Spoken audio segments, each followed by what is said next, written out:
আমার বাড়ি ময়মনসিংহ, আমার ময়মনসিংহে একটা গারো প্রজাতি আছে, এটা কিন্তু একদম শহরের মতোই হয়ে গেছে, রাস্তাঘাট সব আছে। কিন্তু আপনি যদি ওদের গ্রামে ঢুকেন, এই ঠিক 2 কিলোমিটার দূরে আপনি যখন গ্রামে ঢুকবেন, আপনি দেখবেন এটা ভিন্ন একটা জগৎ, টোটালি একটা ভিন্ন জগৎ।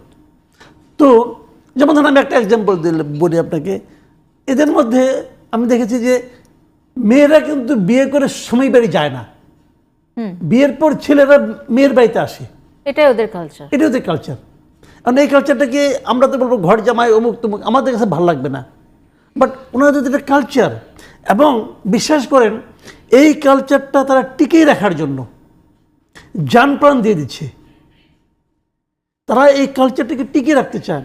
আর রাষ্ট্রের উচিত, এটা পৃথিবীর সব দেশেই কিন্তু এটা আছে, রাষ্ট্রের উচিত এরকম যত ক্ষুদ্র ক্ষুদ্র গোষ্ঠী জনগোষ্ঠী আছে, আপনি এটাকে যেভাবে আপনি নামকরণ করেন, ক্ষুদ্র নৃগোষ্ঠী বলেন আপনার অসুবিধা